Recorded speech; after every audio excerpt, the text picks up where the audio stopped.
Welcome back for another video. We've had many of the greatest all-time FPL managers on the channel over the years. In fact, some of you long-time subscribers might remember the series where we used to invite one on each week, and that series evolved into the experts one.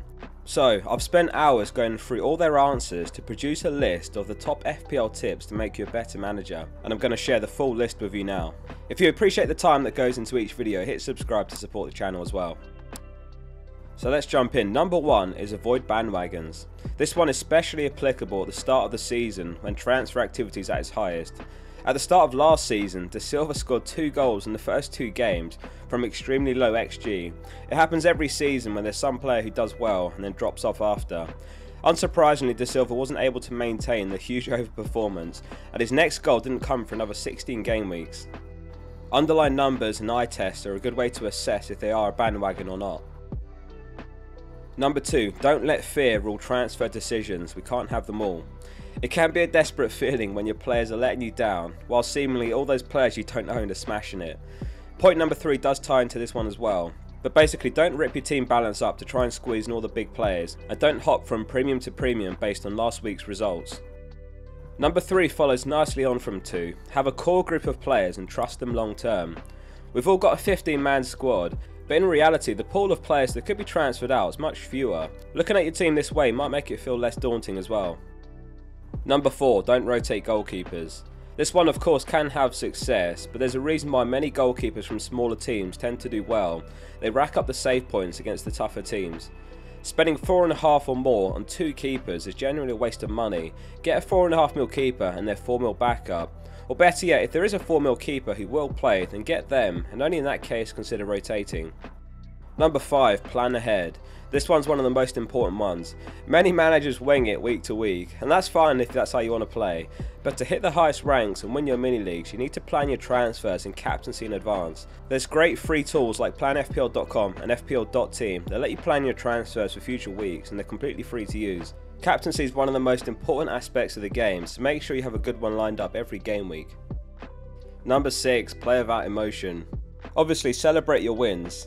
This game can be tilting at the best of times. What happens on the pitch is out of your control, and lack of control can be frustrating, not just in FPL but in general.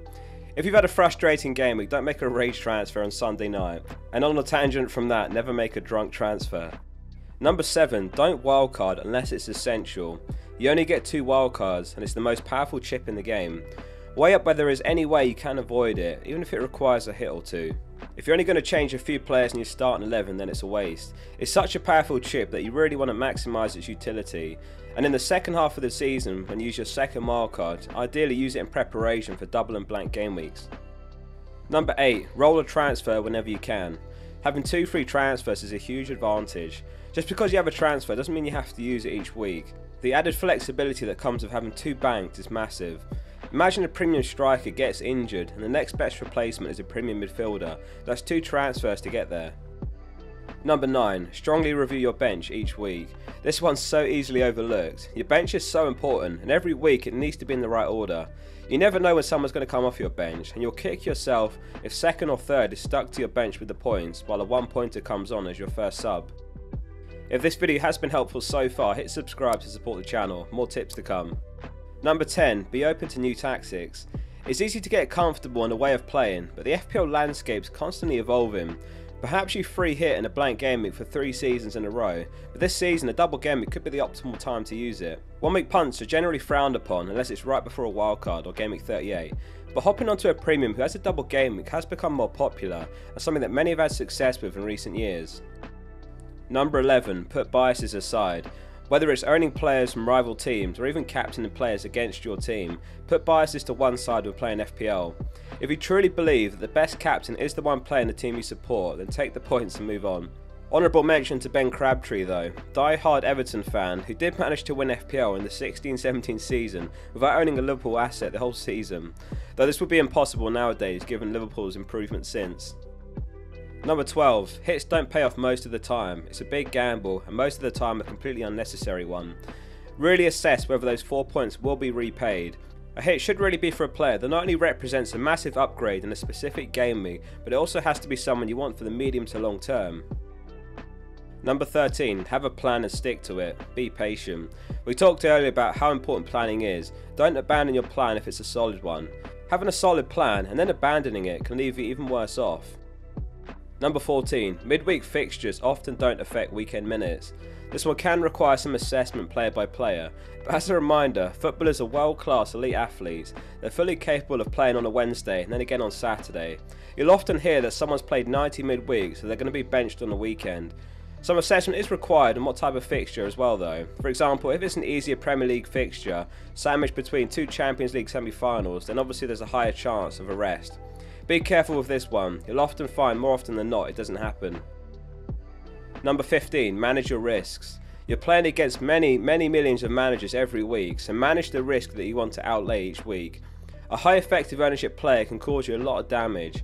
We've seen Haaland, for example, hit record ownership levels, 85% plus, so if captain, that's potentially 170% effective ownership. Not owning that player does mean the field will score 170% of their points against you. Pick your battles. Number 16, consume FPL content. This one didn't come from me, by the way, I swear. This was Dan Bennett's tip when we spoke last season, and he boasts 10 top 10k finishes. You can consume content and choose not to follow what you're hearing, but soaking it up is important for your own assessment, and that's only a good thing. No one's right 100% of the time, which goes without saying. There's always angles you might not have considered, which is when content can be a great tool at your disposal.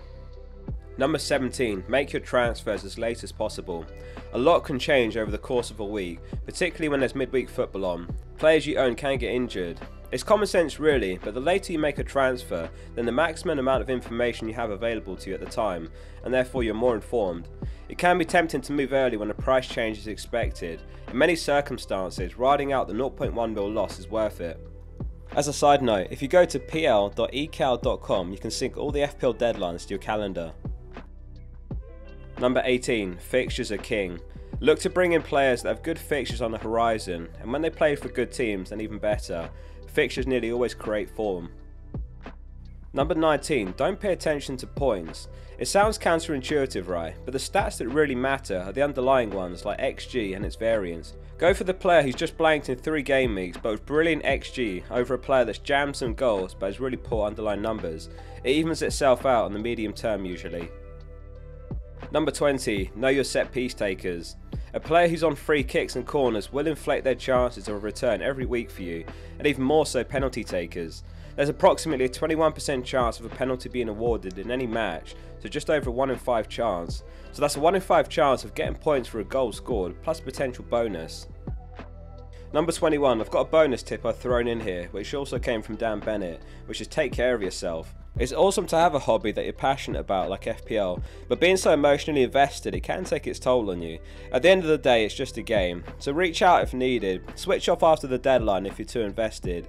Avoid constantly checking your live rank in the middle of games, you'll burn yourself out, and take care of your mental health. I hope you enjoyed the video and thanks for watching all the way through. Hit like if it was useful and make sure you're subscribing for more content like this. See you soon for the next one.